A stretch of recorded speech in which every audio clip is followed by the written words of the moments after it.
gravar por aqui também.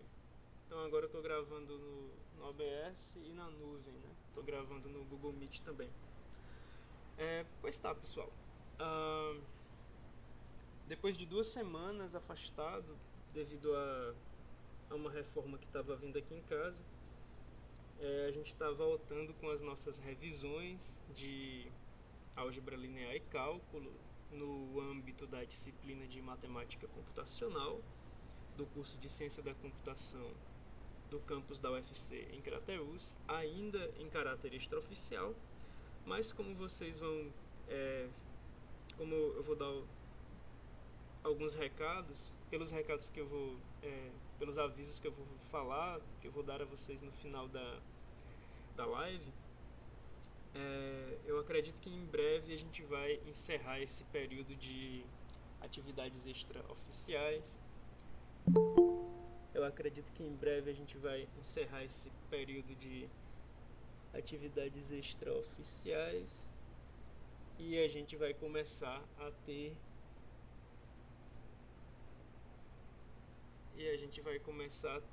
as nossas reposições de aula, beleza? Mas isso eu vou falar mais pro final, que é quando chega mais gente. Por enquanto a gente vai continuar a revisão de álgebra linear. Eu espero que o áudio esteja bom para todos. Não hesitem em abrir o microfone de vocês e perguntar coisas. Eita, que é chegando gente agora. Não hesitem em abrir o microfone de vocês e perguntar coisas, tá? É justamente para isso que eu quero testar esse formato, para ver se resolve aquele problema do delay, beleza? E, bom, no final vai ter uns recadinhos, né? Como eu estava dizendo. E agora a gente vai para álgebra linear, né? Continuar a revisão de álgebra linear. Se vocês precisarem tirar dúvidas, vamos ver se esse sisteminha agora resolve o problema do delay. Liga o microfone, faz a sua pergunta, que eu vou tentar responder, tá? Se eu souber, claro. Eu não posso responder o que eu não sei. Tá? Vamos lá. Bom, não sei se vocês se lembram, mas a última coisa que a gente viu nesse livro de álgebra linear mais teórico foi umas estruturas algébricas envolvendo matrizes, né? Depois disso, depois de ver essas estruturas algébricas envolvendo matrizes, a gente vai começar a ver algumas classes de matrizes, certo? Essas classes de matrizes, elas são interessantes principalmente a nível de decomposição, e vocês devem ter algum entendimento do aspecto computacional de decomposição matricial, né? Para além do algébrico, claro. Certamente as decomposições matriciais elas fazem sentido em termos de álgebra, elas estão corretas, e elas têm uma motivação computacional, né? Quando você decompõe uma matriz, você facilita a resolução de certas perguntas sobre essa matriz, né? Se ela é invertível, você facilita uma resolução de um sistema linear, você facilita um cálculo de determinante, beleza? Então essas classes de matrizes elas têm a ver com esse aspecto mais computacional em termos de aplicação, mas por si só elas são interessantes porque elas são capazes de definir as suas próprias estruturas algébricas, né? Vocês devem ter uma noção de que essas classes de matrizes são importantes computacionalmente falando, e agora a gente vai ver que elas também são importantes algebricamente falando, né? Pois bem, então aqui na definição 4.12 vocês conseguem ver o meu mouse e essa marcação que eu faço, né? Eu espero que sim. Caso não, diz aí que você não está vendo que eu estou marcando um quadrado aqui na definição 4.12, mas eu acho que vocês conseguem ver. Pois bem, na definição 4.12 a gente vai ter algumas classes de matrizes quadradas, né? Então a gente vai ter a classe das matrizes triangulares superiores, ou upper triangular, e isso vai acontecer para quando todos os elementos acima da diagonal principal são nulos, certo? Aí a gente diz que a matriz é triangular superior quando o triângulo de zeros ele se encontra acima da diagonal principal. A gente diz que a matriz ela é triangular inferior quando... Ah não, peraí, eu errei. Aqui a gente tem I maior que J, então a gente está abaixo da diagonal principal, beleza? Pois tá, a gente está abaixo da diagonal principal. Então uma matriz triangular superior, ela tem a sua parte significativa, não nula acima da diagonal principal. E o triângulo de zeros de uma matriz triangular superior, ele fica abaixo da diagonal principal, beleza? I maior que J está necessariamente abaixo da diagonal principal. Então a matriz triangular superior, ela tem sempre zeros abaixo da diagonal principal, e a sua parte significativa, ela fica acima da diagonal principal, né? Então a gente pode dizer que uma matriz triangular superior, ela tem o seu triângulo significativo sendo o triângulo de cima e o triângulo de zeros sendo o triângulo de baixo. Uma matriz triangular inferior, ela é o contrário. Uma matriz triangular inferior, a gente tem os zeros justamente acima da diagonal principal. Então, numa matriz triangular inferior, o triângulo de zeros fica acima da diagonal principal e o triângulo significativo fica abaixo da diagonal principal, beleza? Então esse upper e esse lower, eles são relacionados com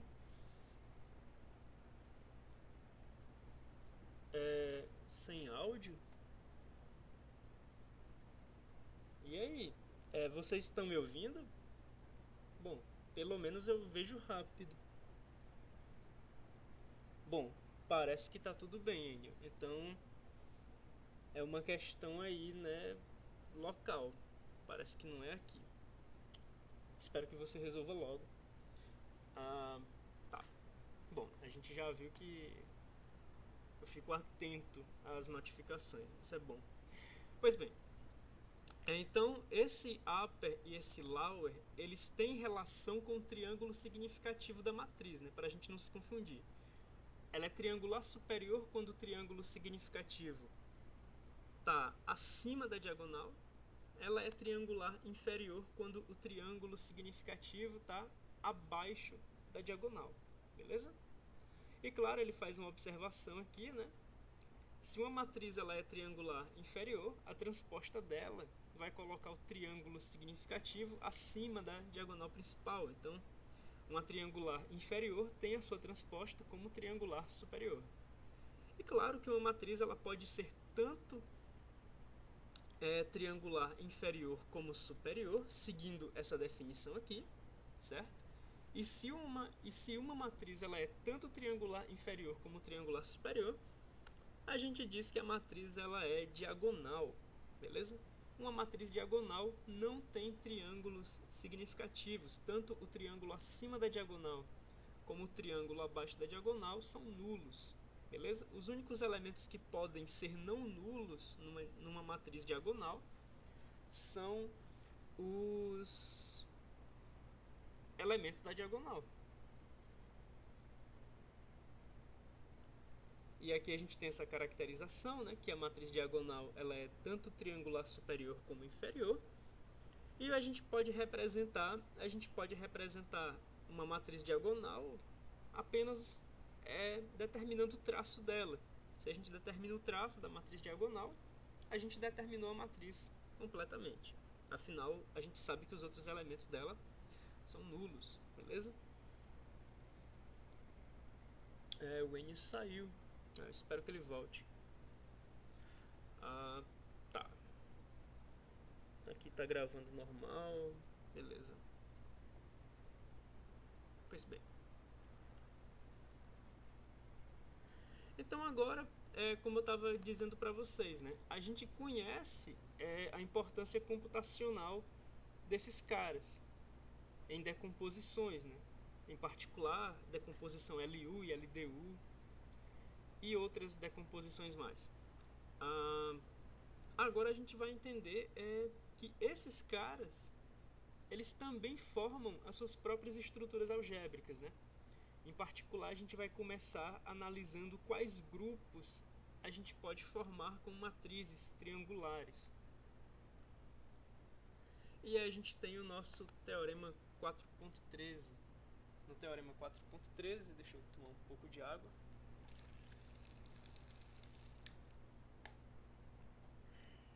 No teorema 4.13, a gente tem o conjunto de matrizes invertíveis triangulares superiores n por n. O complicado de ler em inglês é que a gente tem que ler ao contrário, né? Os conjuntos de matrizes triangulares superiores invertíveis e de matrizes n por n triangulares inferiores invertíveis sobre um certo R, sobre um certo anel, formam subgrupos de GLNR, beleza? Inclusive eu não lembro quem é esse cara, então eu vou ver a definição. Onde que foi colocado isso? GL, não, é para ser aqui. Onde está? Onde está? Onde está?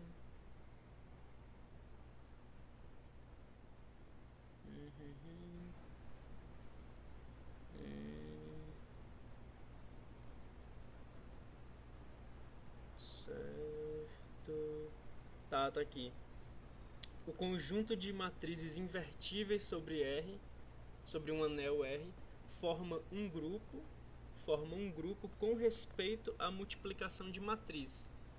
E nós denotamos esse grupo por GLNR. Tá bom. Abbreviates General Linear. Beleza. General Linear Group. Pois tá.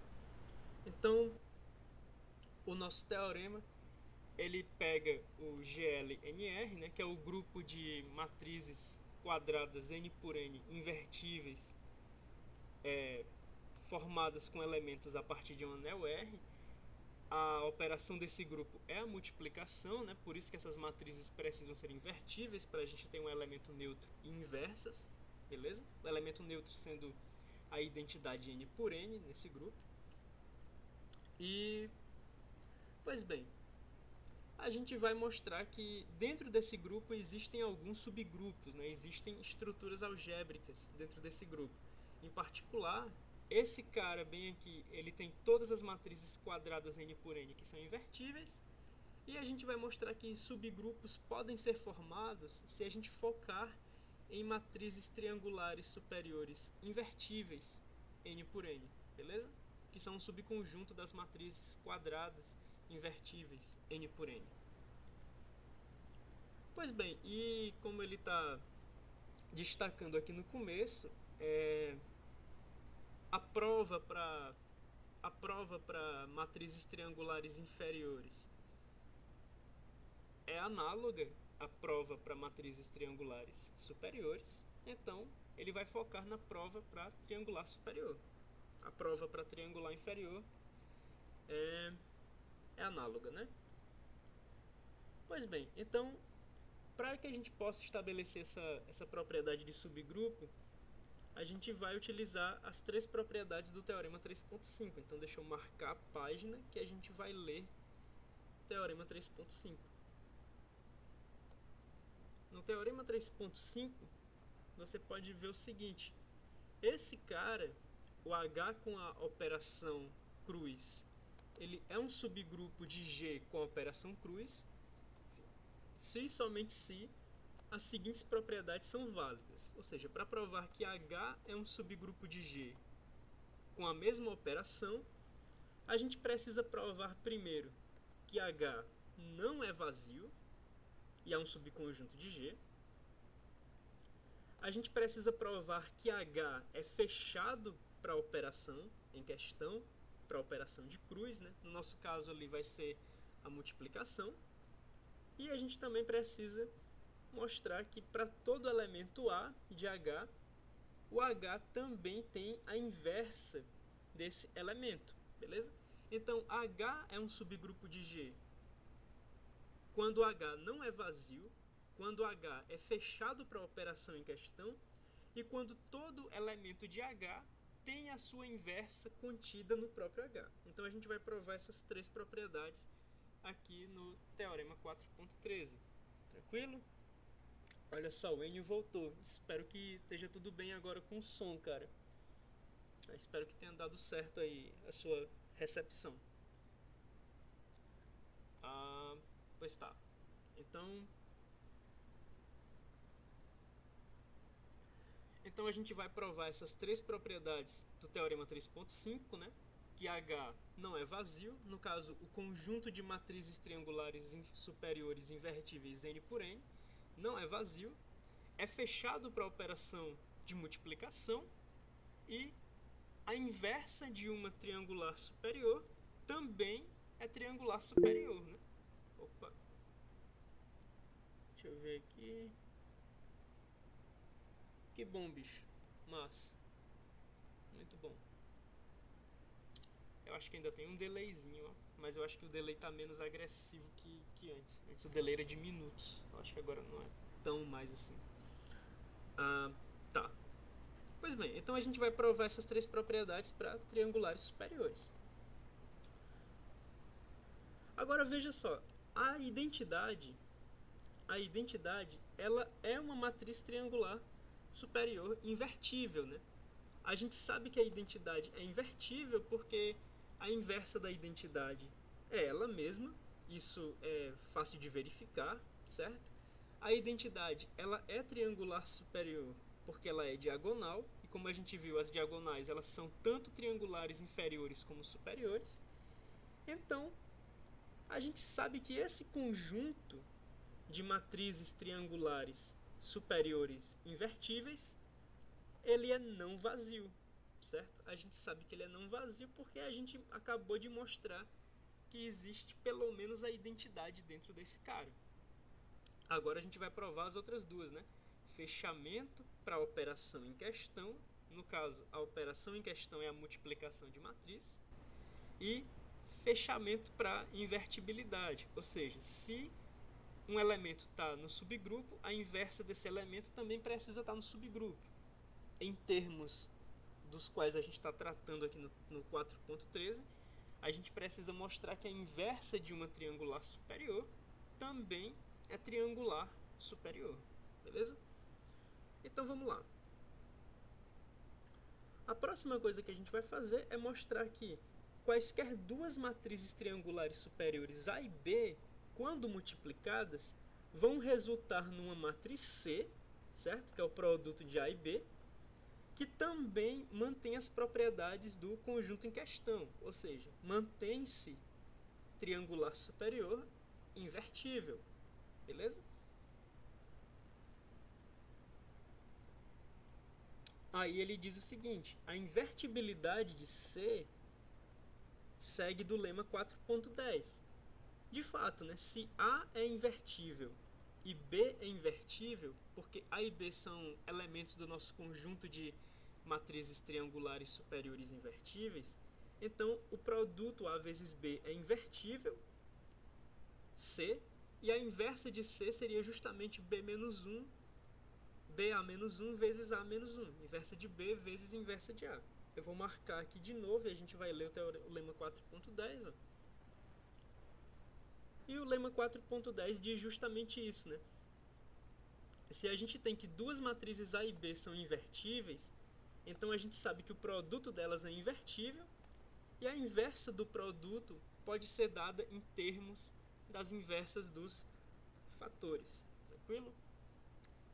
Pois bem, então a gente já sabe que o produto de duas triangulares superiores invertíveis é invertível. Resta a gente mostrar que esse resultado C ele é uma matriz triangular superior. como é que a gente vai mostrar que esse cara é uma matriz triangular superior? A gente vai considerar então a gente vai considerar então o triângulo que deve ser nulo, né? O triângulo que deve ser nulo tem posições IJ com I maior que J, ou seja, tem posições abaixo da diagonal principal, né? Com a linha maior que a coluna. E a gente vai fazer essa continha. Vamos ver aqui. A gente sabe que CIJ, quando I é maior que J, pela definição de multiplicação matricial, vai ser igual a esse somatório aqui, né? O somatório com K variando de 1 até N, AIK, BKJ, e a gente sabe que a matriz B ela é triangular superior, beleza? Como a gente sabe que a matriz B ela é triangular superior, a gente sabe que toda vida que o K é maior que o J, o BKJ é zero, certo? Como a matriz B é triangular superior, a gente sabe disso. Como a gente sabe disso?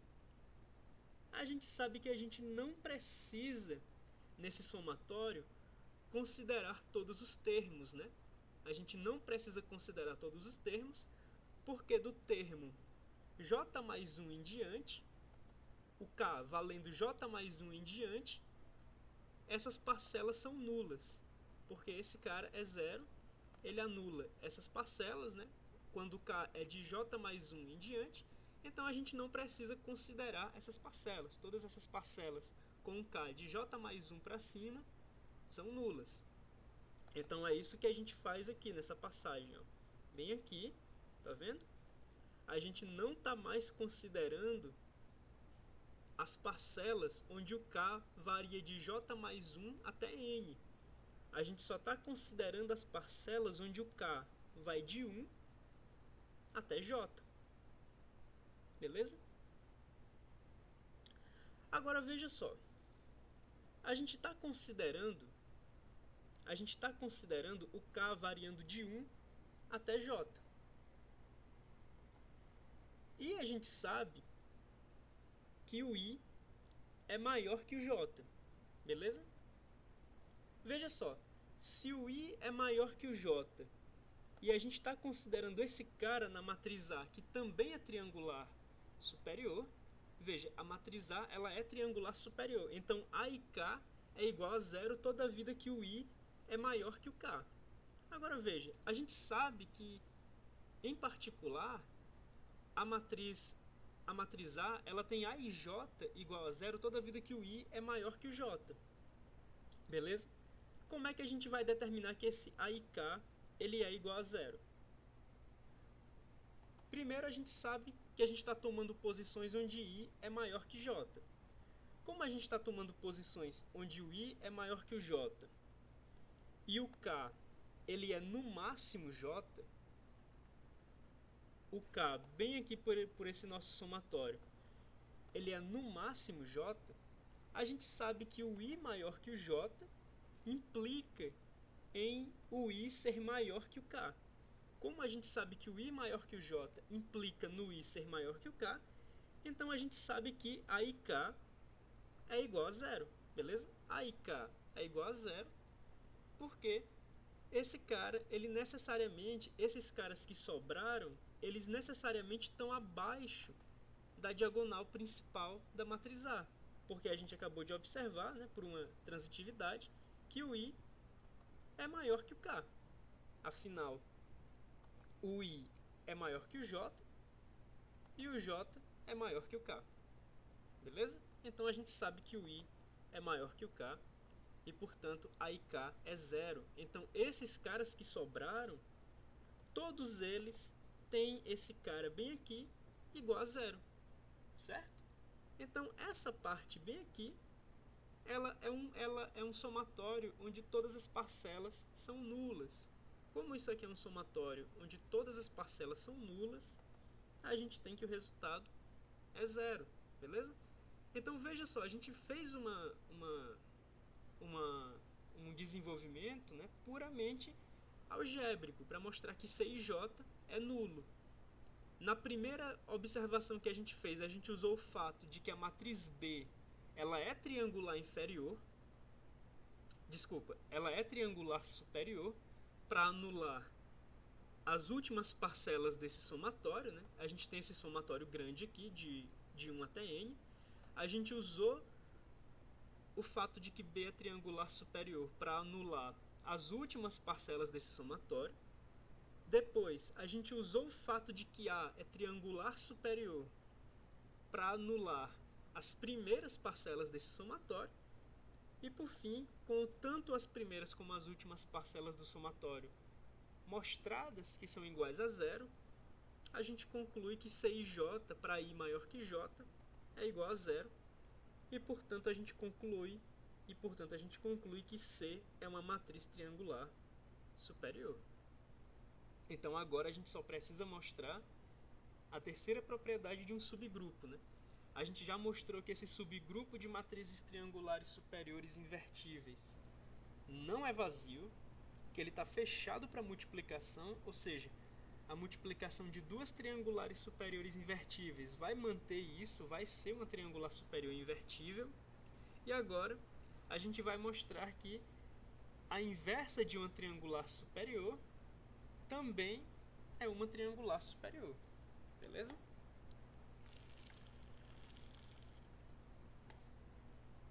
Pois bem. Então agora a gente vai mostrar que a inversa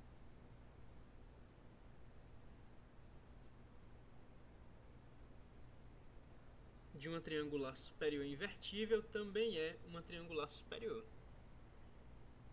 E aparentemente ele vai seguir por indução, né? Ou não, vamos ver. Para n igual a 1, a gente sabe que isso é verdade simplesmente por vacuidade, afinal não existe nada abaixo da diagonal principal de uma matriz 1 por 1, então a gente sabe que isso é ok para n igual a 1. Então, por vacuidade, esses caras têm inversa e as inversas, por vacuidade, são triangulares superiores, né? A gente não pode observar um triângulo abaixo da diagonal principal para refutar que eles são triangulares superiores. Então a gente vai assumir que as matrizes são pelo menos 2 por 2, beleza? A gente está assumindo que as matrizes são pelo menos 2 por 2.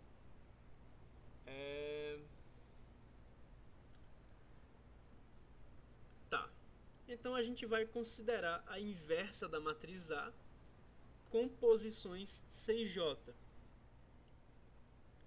Como esse cara bem aqui, ele é a inversa da matriz A, a gente sabe por definição de inversa, né, que a matriz A vezes a sua inversa e as matrizes A e A-1, elas são n por n, elas vão resultar na identidade de n linhas e n colunas.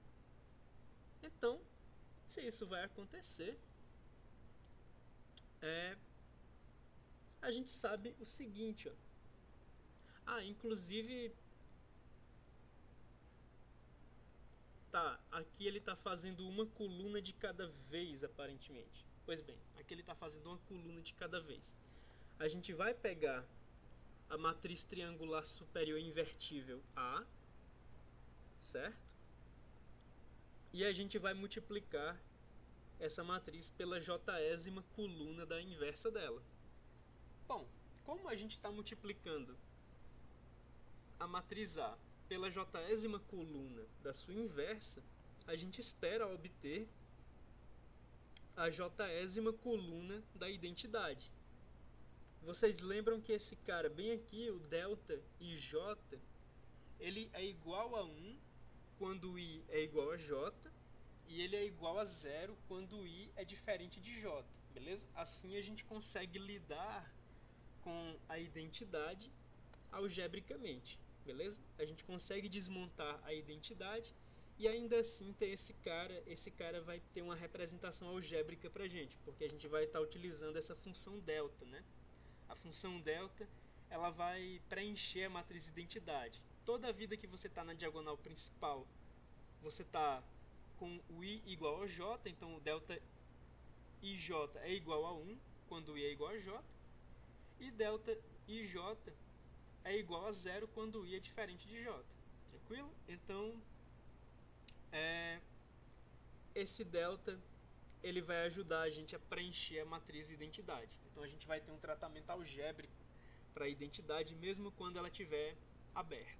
Quando ela estiver desmontada, assim, por exemplo, quando a gente pegou só a jésima coluna dela, né? A gente pega a matriz triangular superior A, multiplica pela jésima coluna da sua inversa e espera obter a jésima coluna da identidade. Beleza? E isso vale, claro, para todas as colunas da inversa, né? Vão se igualar com as respectivas colunas da identidade quando a gente multiplicar a matriz A pela coluna da inversa de índice J. Então aqui a gente tem, ele está relembrando, né, que esse delta ij ele é justamente a função de Kronecker que permite que a gente descreva a identidade. Ó, é esse cara bem aqui, né? Ele é igual a 1 quando você tem o i e o j iguais, e ele é igual a 0 quando o i e o j são diferentes entre si, beleza? Pois bem. Então agora sim vai entrar a indução. Eu esperava que a indução fosse entrar um pouco antes, mas ele vai fazer a indução agora. Pois bem. Agora ele vai pegar o i sendo igual a n menos 1 até 1, né? Ou seja, ele vai fazer uma espécie de indução regressiva. E ele vai provar que a entrada da diagonal A e I da matriz invertível ela vai ser igual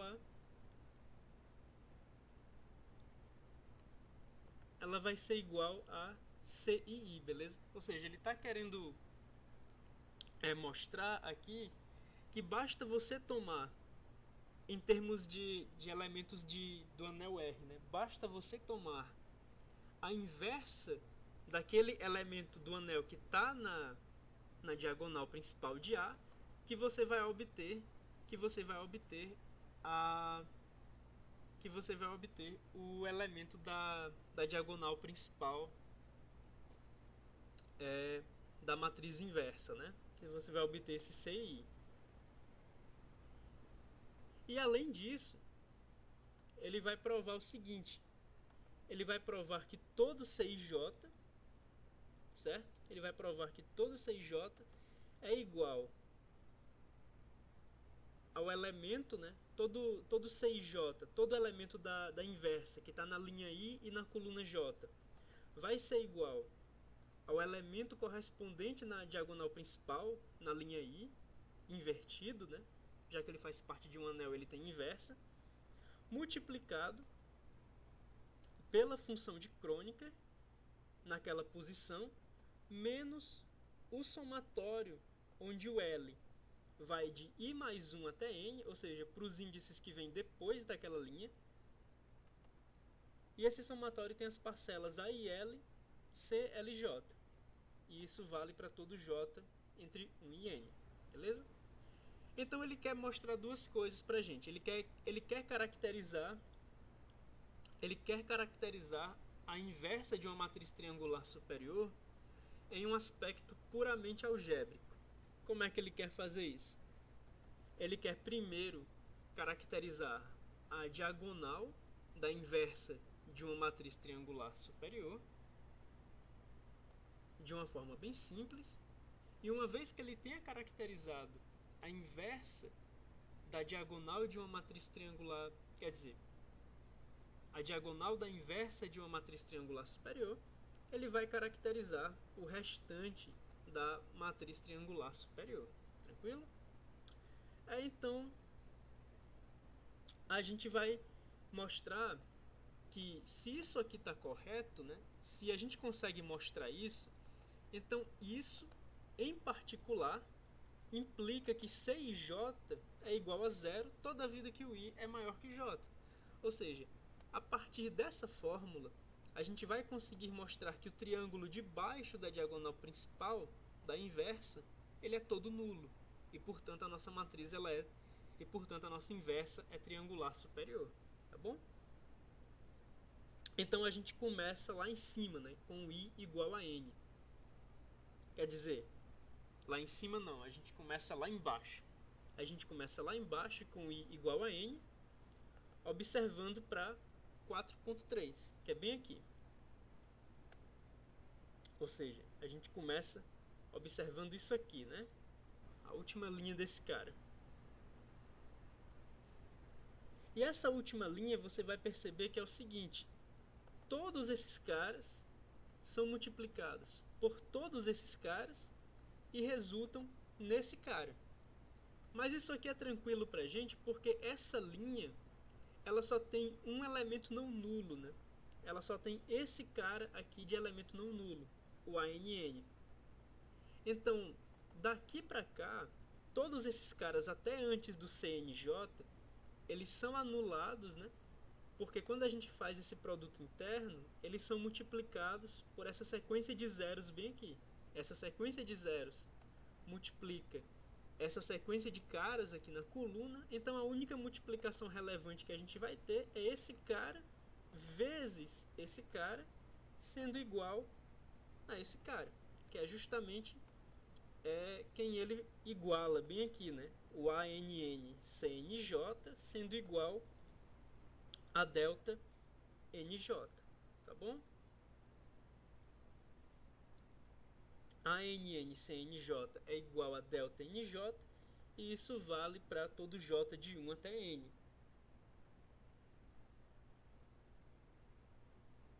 Se você pegar o J igual a N, se você pegar o J igual a N, né, ou seja, se você considerar esse J bem aqui e fizer ele igual a N, então você vai ter que esse cara ele é delta NN. Se esse cara ele é o delta NN, então a gente sabe que ele é igual a 1, certo? Se esse cara é igual a 1, então a gente vai saber em particular que esse CNJ com J igual a N, ele é CNN. Ele é o cara lá do canto inferior direito da matriz, beleza? Quando J é igual a N, a gente está falando da última coluna da matriz e a gente já estava considerando a última linha da matriz. Então a gente está falando do elemento que fica lá embaixo na diagonal principal da matriz, do CNN. Então, quando a gente considera J igual a N, esse cara é 1 e aqui a gente vai ter a NN que multiplica CNN, que é igual a 1. E com certeza, como esses caras aqui eles são elementos de um anel, eles são comutativos, né? A multiplicação desses caras é comutativa, então a gente pode escrever dessa forma. Ou seja, a gente sabe que ANN é invertível e a gente sabe que ANN a menos 1 é igual a CNN, né? Que era justamente a primeira coisa que a gente queria provar. Mas veja que isso aqui a gente quer provar para todo I de N até 1, né? Descendo até 1. De N descendo até 1. Então o que acontece? A gente acabou de provar para o N, beleza?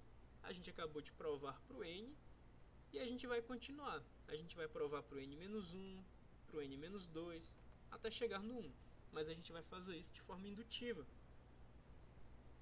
A gente provou a nossa base, né? A gente provou a nossa base para o I igual a N.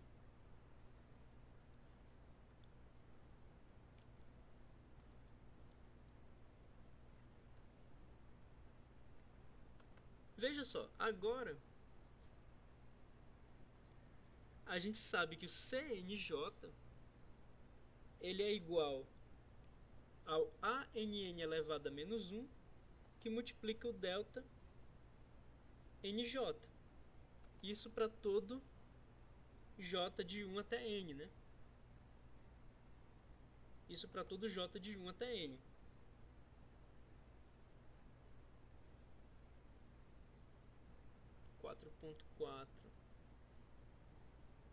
Tá.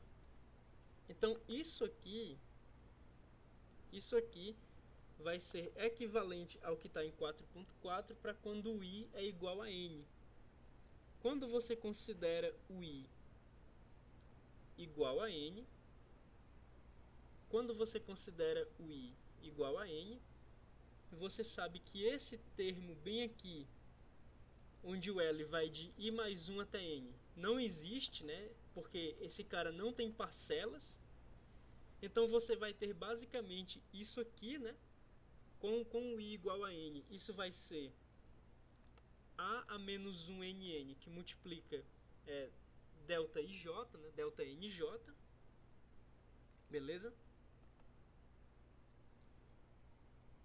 E agora a gente sabe quem é esse cara bem aqui.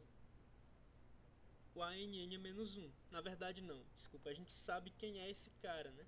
A gente já descobriu um deles. Para esses outros, a gente vai observar justamente esse cara bem aqui sendo nulo, né?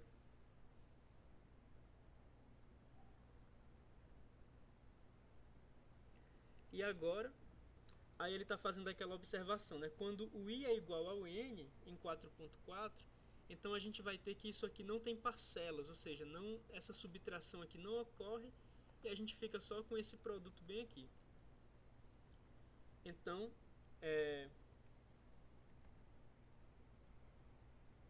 a soma é vazia, né? E a gente está observando que CNJ é igual a zero, certo? A gente está observando que CNJ é igual a zero para todo J de 1 até N-1. Por quê? Em particular, a gente sabe que o CNN é igual à inversa do elemento correspondente na diagonal principal de A, mas quando o J não é igual a N, quando o J não é igual a N, quando o J é menor que N, esse cara, o delta, ele vai estar com os índices dele diferentes, né? Vai estar com N e uma coisa e um J menor que N.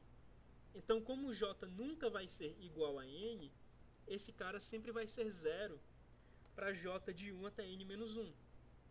Então, CNJ é igual a zero, beleza? Ou seja, a gente mostrou duas coisas. A primeira coisa que a gente mostrou é que isso aqui é verdade para N, beleza? Isso é verdade para N. E essa fórmula, e a partir disso, né, a gente também observa que essa fórmula aqui é verdade para N. Essa fórmula é verdade para N porque esse somatório é vazio, em particular, beleza? Como esse somatório é vazio, em particular,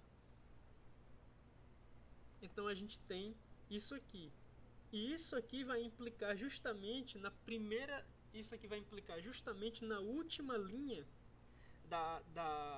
isso aqui vai implicar justamente na última linha da matriz inversa de A ser uma última linha de uma matriz triangular superior. Porque toda vida que você está antes da diagonal principal, na última linha, você está nulo, porque esse cara ele é igual a zero, certo? E justamente na diagonal principal, na última linha na diagonal principal, você vai ter o inverso do elemento que está na última linha na diagonal principal da matriz A. Beleza? Então a gente provou o nosso caso base para I igual a N.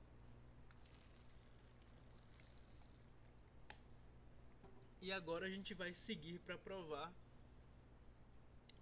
o restante da indução, né? A gente vai ter a nossa hipótese, certo? A gente está assumindo que isso aqui é verdade e que isso aqui é verdade para o I valendo de N até K mais 1, certo? E esse K ele tem valor entre 1 e N menos 1, beleza?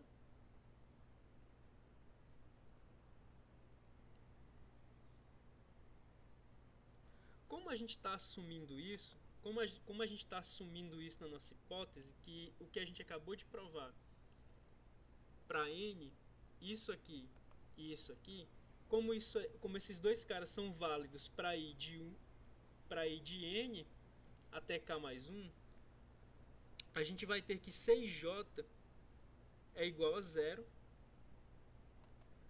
para todo I entre K mais 1 e N, e I maior que J.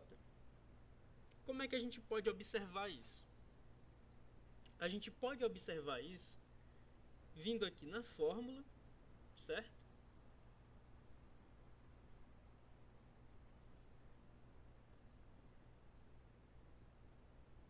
Vamos ver como é que a gente pode observar isso. Isso é uma boa pergunta até para mim também. Como é que a gente pode ver isso? Esse cara, 6J, ele é igual a 0, onde o I vai de K mais 1 até N, para todo I maior que J.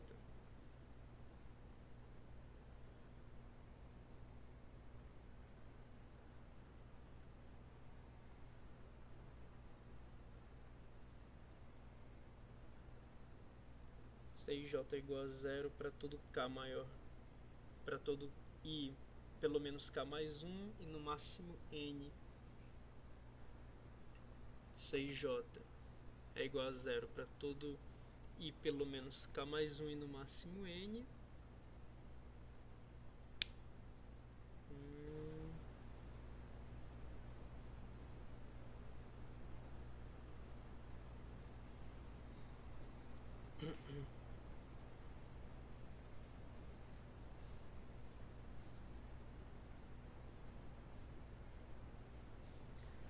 Tá, vamos observar isso aqui. Ele já está dizendo aqui que 6J é igual a 0 para I maior que J. Ele já diz isso aqui no começo. Por que isso é verdade sem nem antes chegar lá? Quando o I é maior que o J,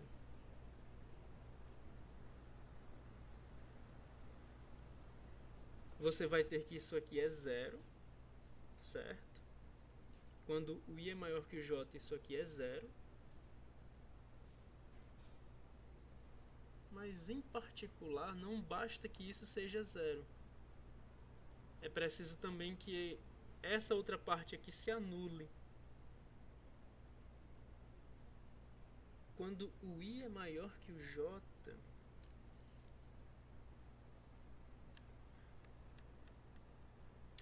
cara, quando o I é maior que o J, a gente está sabendo aqui que o L,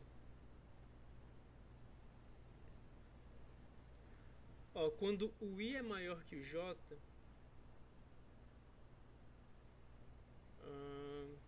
tá.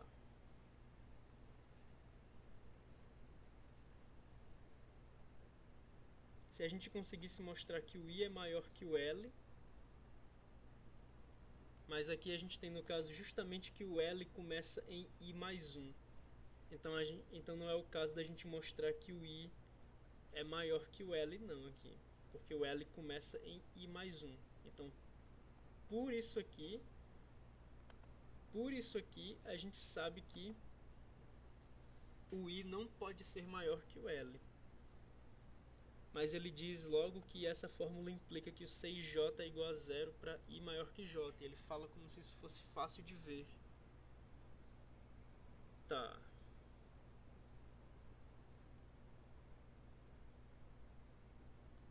Por que isso é fácil de ver?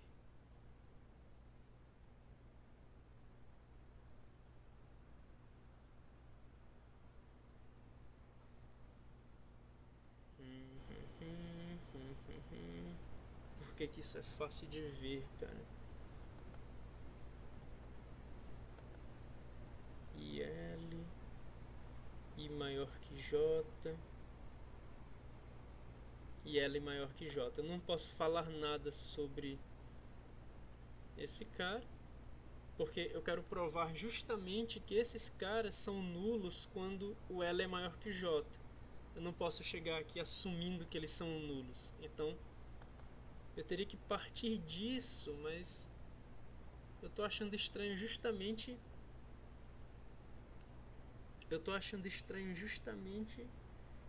o fato de que eu não consigo zerar eles a partir disso. Quando o I é maior que o J, eu sei que esse cara é nulo, mas eu não consigo falar muito a respeito desse cara bem aqui. Como é que vai ser isso?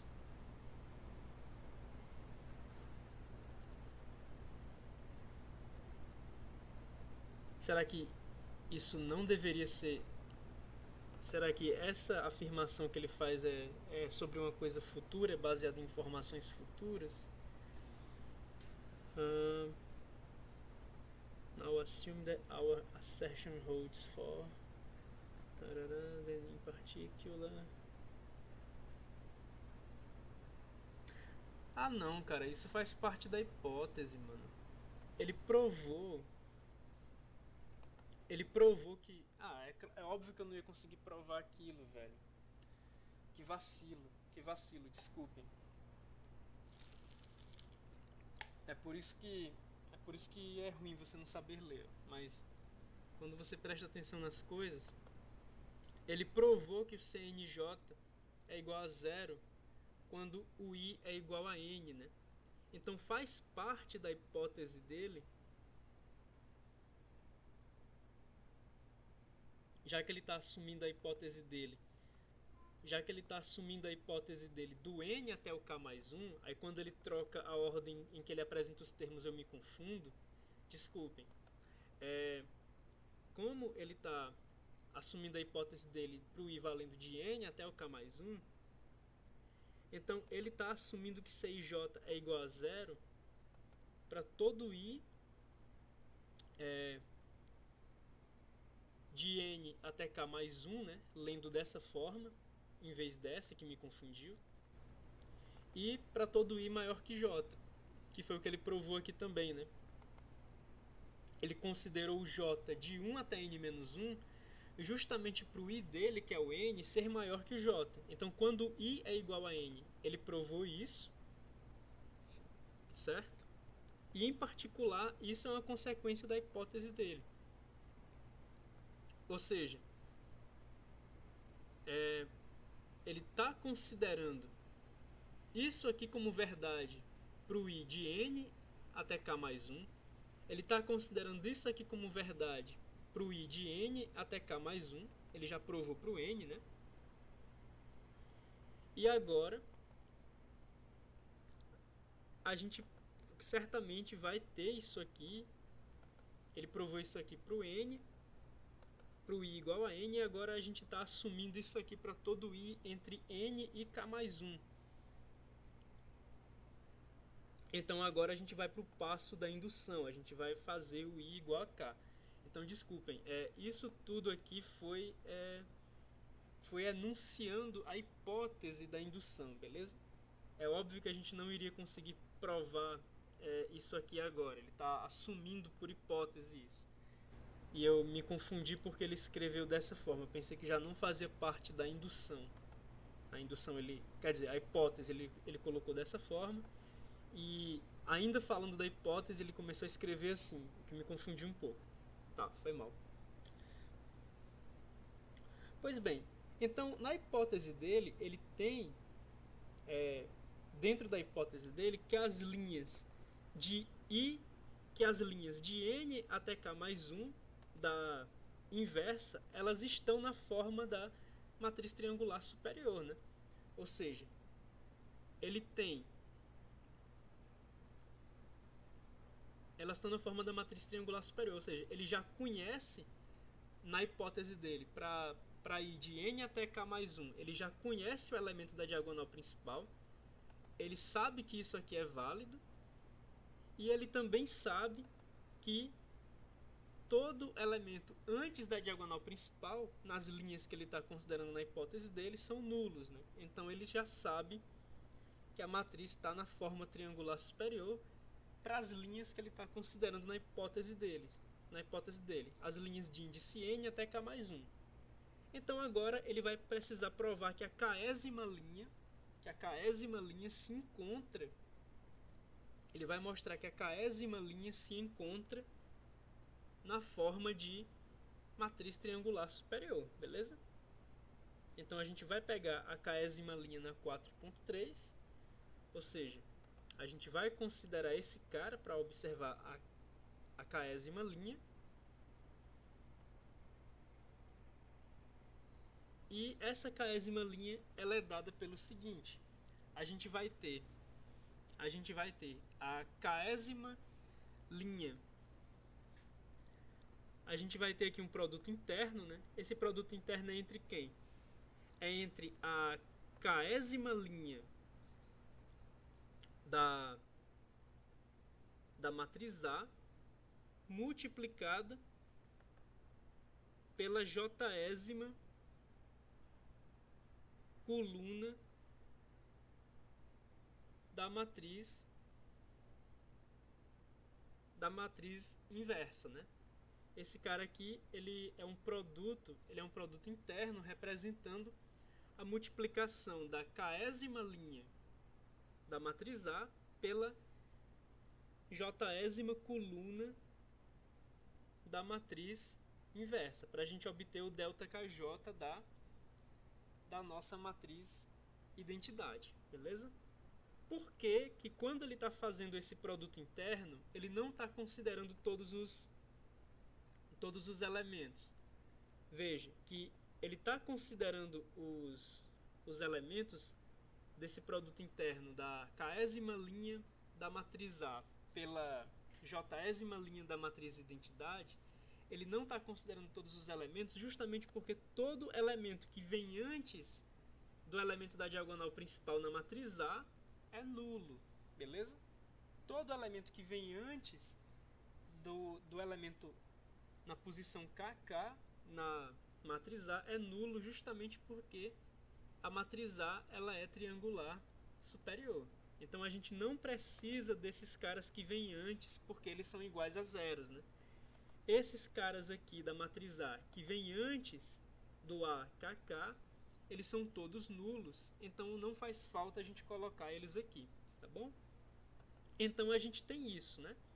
Esse produto da késima linha de A pela jésima coluna da nossa inversa, ele vai resultar no ΔKJ, que é o elemento da posição KJ da nossa matriz identidade, representada algebricamente, né, pela função delta. Bom, e isso vai ser verdade para toda coluna da matriz inversa. Isso vai ser verdade para as colunas J de 1 até N. Então vamos ver um caso de cada vez. Quando o J é igual a K, a gente sabe que esse cara bem aqui, o ΔKJ, ele é igual a 1, certo? E a gente sabe que esse cara, ele é igual a 1. Agora observe o seguinte, todos esses caras bem aqui, eles têm o índice I maior que o índice J deles, beleza?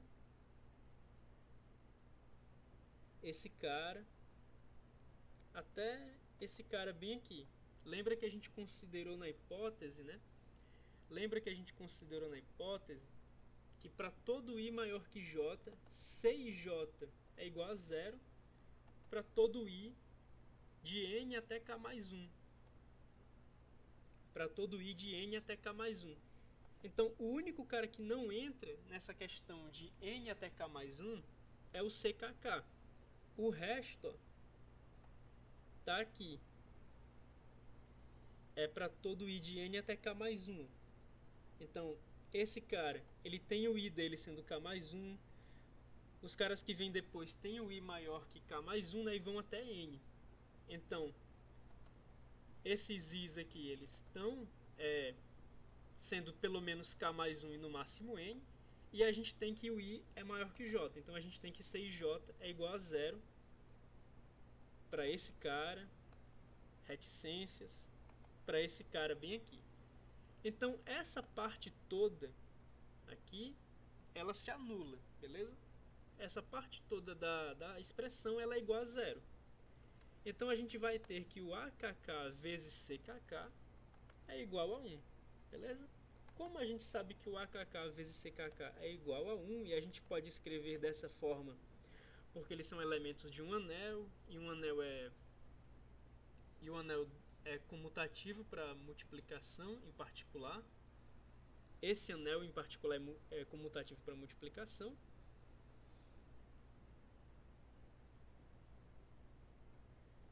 né? Aqui ele já diz isso, né? Que ele está usando a multiplicação, a comutatividade da multiplicação de R para fazer essa troca, né? Para escrever dessa forma.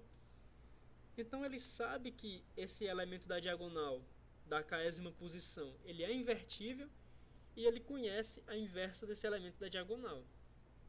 Agora a gente vai observar a 4.5. Agora a gente vai observar essa expressão bem aqui. Observando essa expressão que indica a multiplicação da késima linha de A pela jésima coluna da inversa,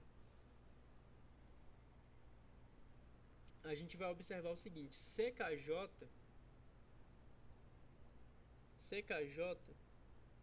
esse cara bem aqui,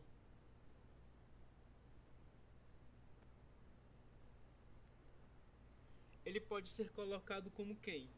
CKJ, esse cara, ele pode ser colocado, se a gente passar tudo isso aqui, né? Se a gente pegar tudo isso e passar para a direita, e depois chegar multiplicando pela inversa desse cara, né? Depois de ter passado tudo isso aqui para a direita. Ou seja, tudo isso vai passar subtraindo na direita, depois a gente vai passar multiplicando pela inversa desse cara para isolar o CKJ, beleza? Então aqui a gente tem o CKJ isolado, né? Lembra da direita da 4.5? A gente passou aquele monte de coisa na esquerda da 4.5 para a direita, subtraindo, e em seguida a gente passou multiplicando pela inversa, beleza? Tudo bem, então a gente sabe que CKJ tem esse valor aqui para todo J de 1 até N, porque a 4.5 também era válida para J de 1 até N. E baseado nisso, a gente está observando justamente, ó, e baseado nisso, a gente está observando justamente a equação 4.4, né? A gente está observando justamente essa equação aqui. Deixa eu apagar isso aqui. A gente está observando essa equação bem aqui sendo validada nessa forma para I igual a K. Tranquilo? A gente está aqui pegando justamente o nosso L. A gente está pegando justamente o nosso L.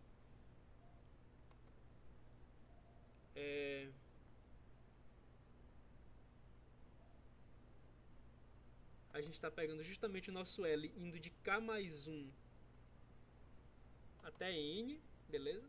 A gente está vendo o nosso L indo de K mais 1 até N, né? Nesse somatório aqui, só que com as parcelas negadas, né? Como aparece bem aqui, certo? Esse delta IJ para I igual a K, né? E bem aqui a inversa do AKK, ou seja, a gente está validando a equação 4.4 para o I igual a K, beleza? Agora observe o seguinte: se K é maior que J, então a gente sabe que o delta KJ é igual a zero. Se K é maior que J, esse cara certamente vai ser zero.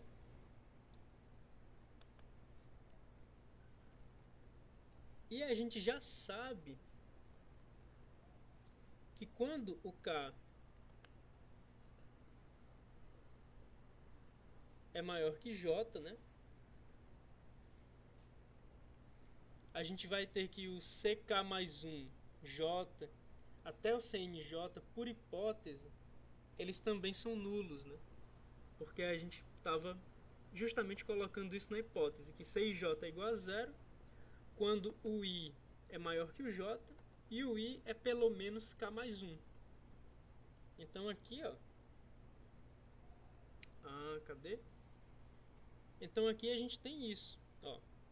A gente sabe que se o K é maior que J, esse cara é nulo.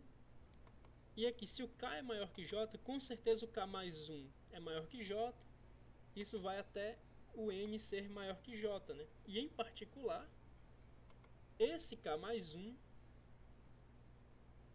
ser maior que J, ele cai aqui na hipótese, né? Porque o I precisa ser pelo menos K mais 1. Então a gente sabe que essa galera toda é nula.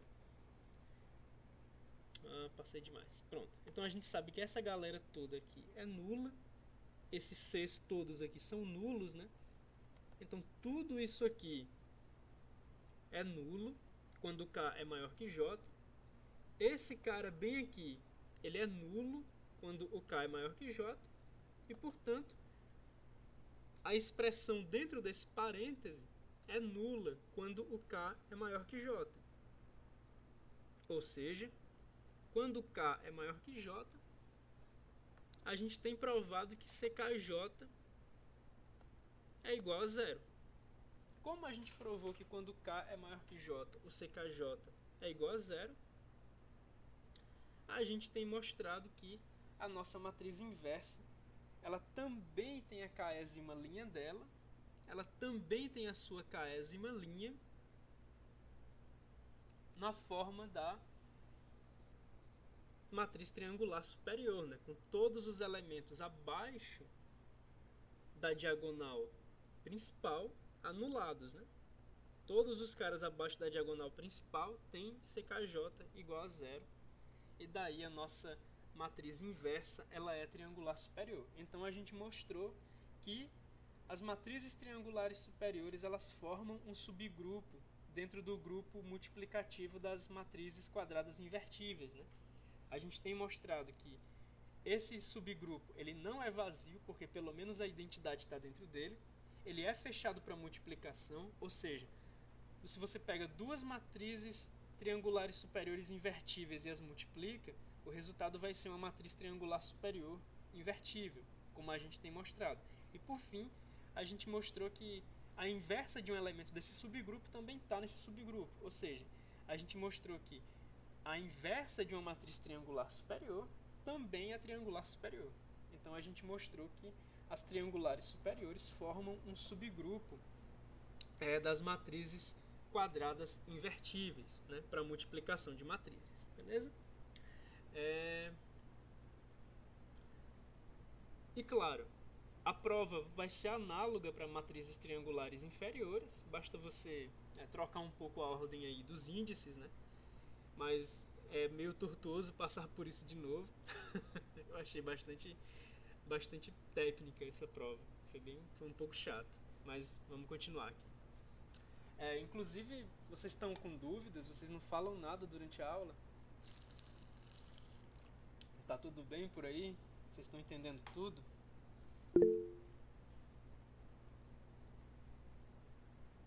Olha só.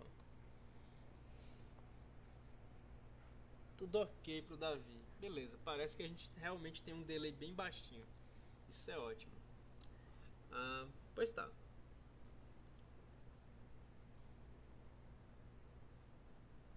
Inclusive ele está dizendo aqui, né, que a equação 4.4, aquela bem cabulosa, né, essa equação bem cabulosa aqui, ela serve para a gente poder também calcular recursivamente as entradas da inversa de uma matriz triangular, as entradas da inversa de uma triangular superior, né? Você pode basear um algoritmo nessa fórmula matemática para obter a inversa de uma triangular superior, beleza?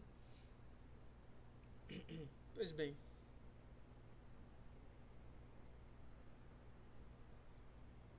E claro, usando essa fórmula, né, que seria uma espécie de programação dinâmica, se a gente fosse usar aquela fórmula, a gente teria uma computação, a gente computaria as entradas da triangular superior de baixo para cima e da direita para a esquerda, né, porque a gente não pode calcular alguém antes de calcular os dependentes dele. Lembra bastante programação dinâmica. E ele está chamando isso de backward substitution. Tá.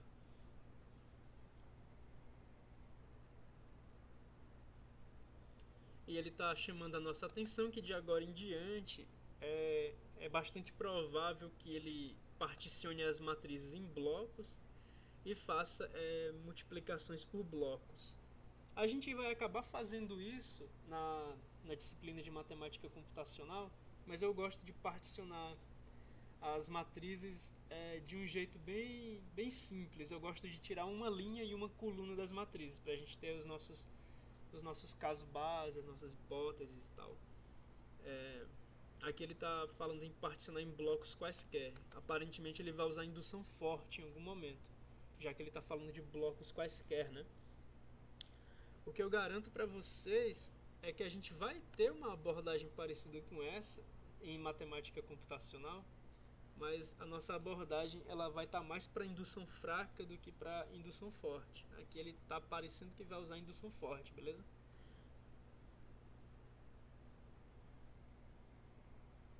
E claro, aqui ele está também mostrando como é que seria a fórmula para o produto de matrizes particionadas em bloco, né?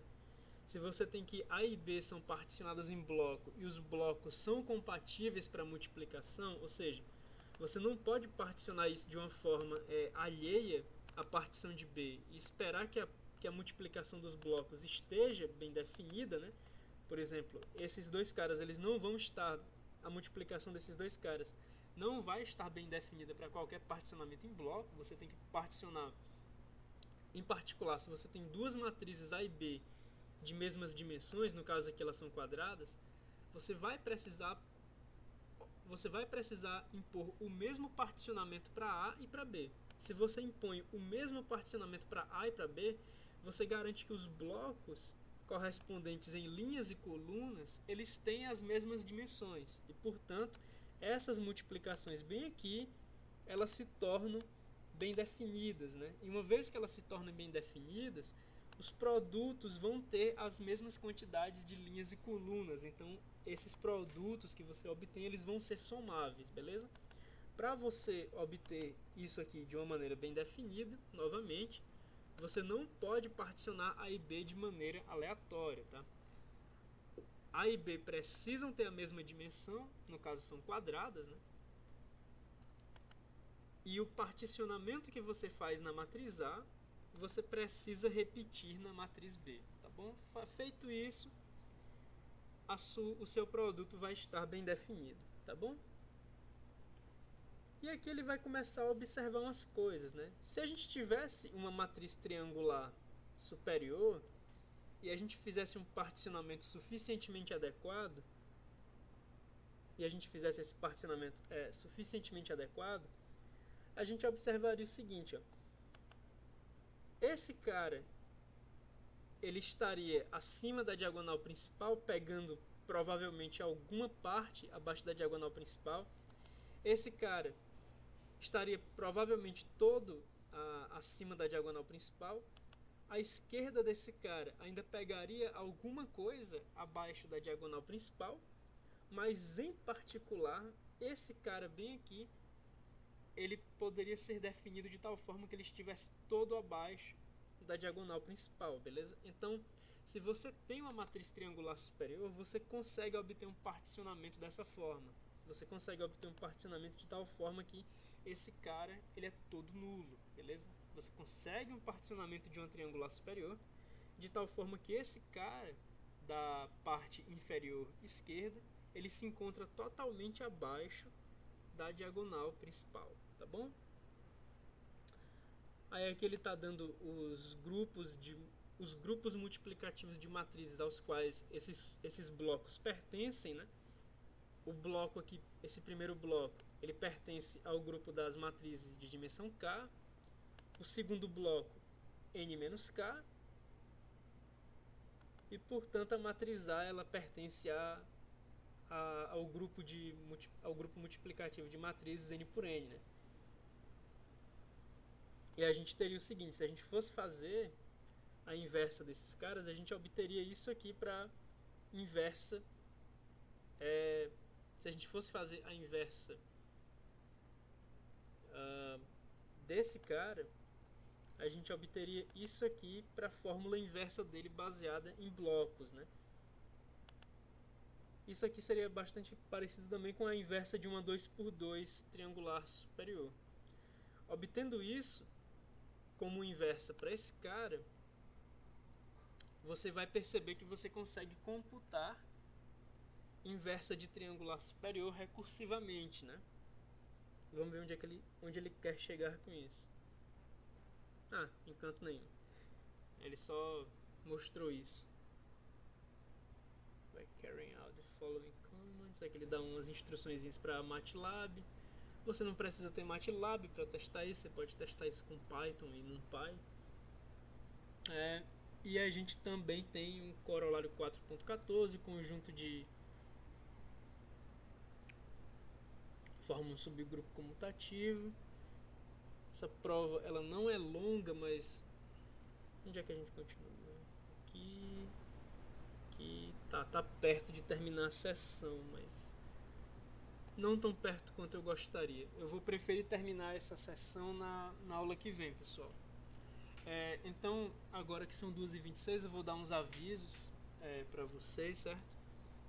Aí vocês fiquem à vontade para fazer perguntas. Certo. Então é o seguinte, a UFC ela tá começando a se mobilizar para o retorno das atividades que contam como hora-aula para as disciplinas, né? Vocês sabem que isso que a gente faz aqui não conta como hora-aula para disciplina, certo? Isso aqui a gente faz só para a gente ficar mais forte nos pré-requisitos, né?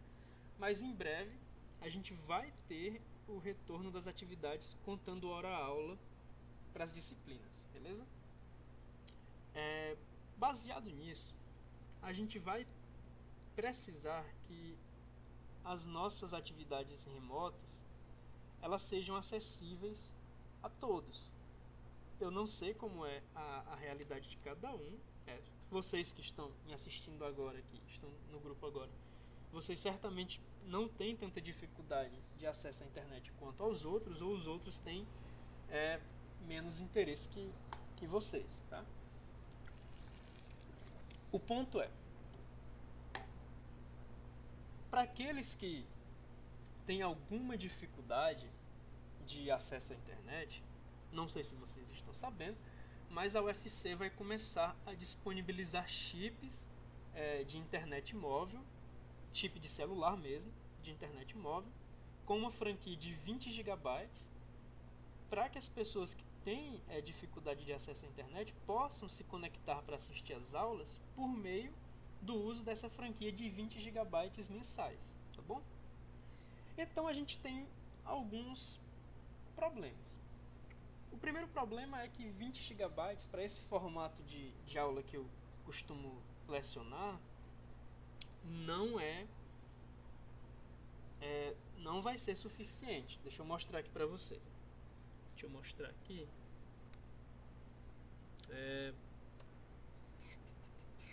Eu tenho os arquivos aqui, ó. Depois que eu comecei a gravar de uma maneira decente as aulas, porque antes ficava uma resolução muito baixa. Olha só. Espera, que eu estou sendo burro. Não sei se fica melhor de ver assim. Olha só, uma aula custa 791 megabytes de transmissão. Outra aula, 626 MB de transmissão. Tem aula de quase 1 GB quando transmite. Tem aula de 700 MB, tem aula de 700 MB de novo. Essas outras aqui são fraquíssimas, né? Tem uma qualidade muito baixa. E eu estou justamente querendo evitar fazer uma transmissão numa qualidade muito baixa.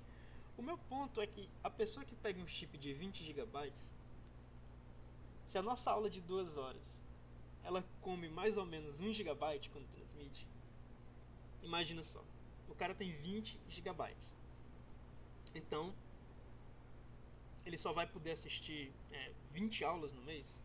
Isso não faz sentido, porque o cara assiste 20 aulas numa semana. Não, ele assiste umas 10 aulas na semana, né? Se você está matriculado em 20 créditos, isso significa que você tem 20 horas semanais. Uma aula é de 2 horas, então você tem umas 10 aulas semanais.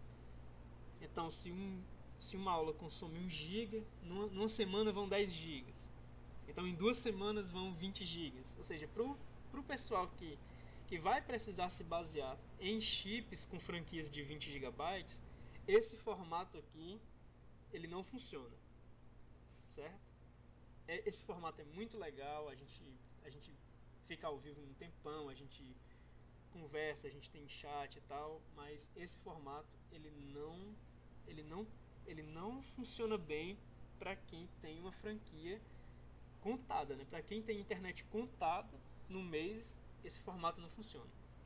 Então eu vou começar a fazer umas enquetes com vocês. Eu vou esperar a reunião de quarta-feira, certo? Para a gente ver o panorama, a situação de quais alunos vão estar utilizando esse, esse acesso à internet franqueada, né, com limite de transmissão de dados, beleza? E caso nessa turma haja alguém com esse perfil que vai utilizar um chip para receber o conteúdo e vai estar limitado, né? E lembre-se, não limitado apenas para o recebimento do conteúdo dessa disciplina, mas de todos os créditos que a pessoa está matriculada. Então a gente vai observar se existe alguém na turma com esse perfil e a gente vai ter que modelar o nosso formato de transmissão, né? Talvez a gente não faça mais vídeos assim, transmissões assim tão longas. Eu acredito que o ideal é muito parecido com uma aula, e em particular eu gosto porque eu não tenho que trabalhar com edição de vídeo, certo? Eu preferiria muito continuar com esse formato mais longo porque eu não edito, e editar seria uma nova skill que eu teria que adquirir, né? Eu já adquiri a skill do OBS, isso foi custoso, isso demanda tempo. Aí eu teria que aprender a mexer no editor de vídeo, e assim vai. Aí isso vai me demandando tempo. Mas além disso, a maioria dos nossos trabalhos agora, para além dessa coisa do formato de aula que provavelmente vai mudar, tá? A maioria dos nossos trabalhos agora, eles vão ter uma característica remota. No seguinte sentido, apesar de ter aquela previsão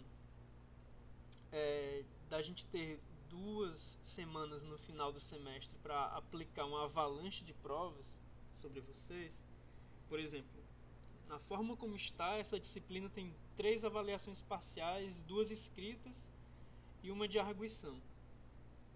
Eu, em particular, eu quero evitar essa sobrecarga, né, para vocês principalmente, de vocês terem 2 provas de matemática computacional muito próximas uma da outra, para a gente ter avaliações escritas. Eu tranquilamente abro mão de avaliação escrita se for para aliviar essa carga que talvez haja no final, né? Se outros professores não abrirem mão disso. Eu em particular, eu não quero contribuir com isso não. Pois tá.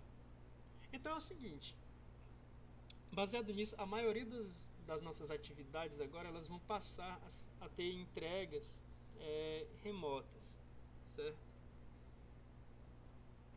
Claro, dados os critérios que eu ainda vou saber na quarta-feira.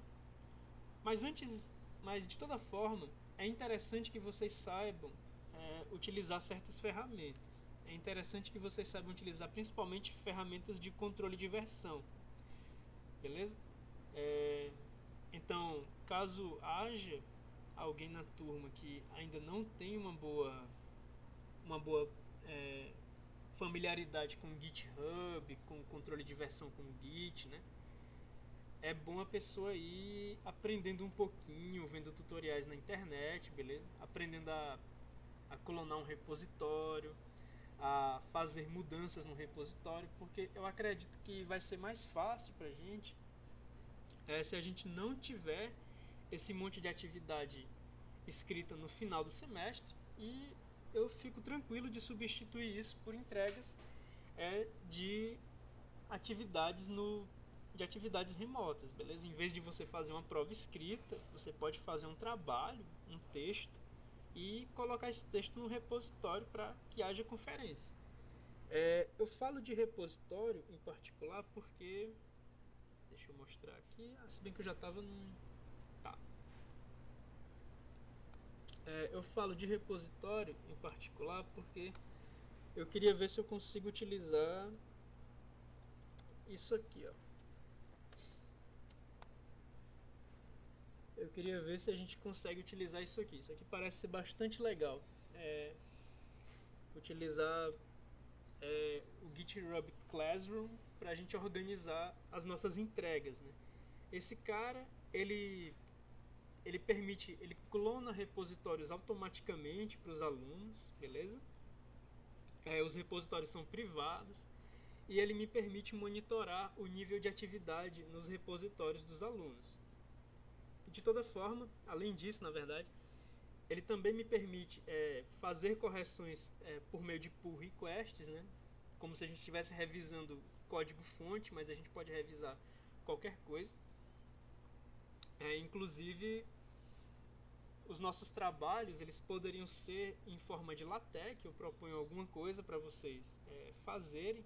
Aí vocês escrevem o documento em LaTeX, né, explicando aquela coisa, e vocês sobem esse documento em LaTeX para o repositório correspondente no GitHub Classroom, certo? Aí cada um teria uma conta no GitHub, cada atividade seria um repositório que eu faria inicialmente, e depois esse repositório seria clonado para todos vocês, um repositório privado para cada um, e à medida que vocês forem dando commits nesses repositórios, eu vou tendo uma noção de como vocês estão trabalhando, eu vou podendo orientar, né? Eu recebo as notificações do GitHub e eu vou acompanhando as mudanças que vocês fazem no trabalho de vocês, né? Isso inclusive me ajuda a saber quem está procrastinando ou não os trabalhos, né? Porque aí eu vou saber se o cara tá procrastinando, ele dá um push gigante às 23h59, né?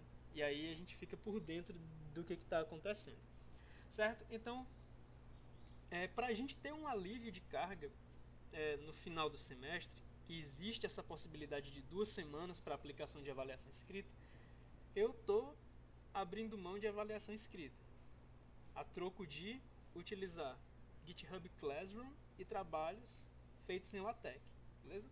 Então, nesse meio tempo, enquanto não chega quarta-feira, eu pego umas diretrizes mais sólidas, faço umas enquetes com vocês para montar a disciplina, como ela vai ser de agora em diante. É bom vocês irem se habituando com 2 coisas: controle de versão, GitHub e Git, para a gente usar no GitHub Classroom, e também LaTeX, certo? Trabalho escrito não vai ser mais escrito no papel e na caneta, né? Trabalho escrito agora vai ser escrito num repositório, beleza? Para você subir e a gente ir corrigindo e conversando como se fosse uma revisão de código. Parece ser uma dinâmica bem legal, beleza? Pois bem, pessoal, à medida que eu for tendo mais informações, isso vai ser amanhã. À medida que eu vou ter mais informações sobre o que a gente pode fazer ou não na volta da disciplina, eu vou fazendo as enquetes com vocês para a gente ir decidindo os parâmetros sobre os quais a disciplina vai retornar à sua, não vou dizer normalidade, mas a disciplina vai começar, os parâmetros sobre os quais a disciplina vai retomar a contar hora-aula, beleza? Então eu espero que a aula de hoje tenha sido legal, espero que... Quer dizer, a demonstração foi bem longa, mas assim, espero que já esteja dando para a gente ter algum esclarecimento sobre álgebra linear no âmbito mais teórico, e agora no final sobre como a gente vai ter esses pontos, né, em relação a retorno, beleza? Então eu vou encerrando a transmissão aqui, a não ser que alguém tenha alguma pergunta, alguma dúvida. Se vocês tiverem, vocês podem perguntar agora, ou não, sei lá. Pergunta aí, se tiver alguma coisa para perguntar. Mas é isso, galerinha. Eu tô encerrando a transmissão agora, beleza? Então, até mais, e a gente vai se falando no grupo. Até mais, pessoal.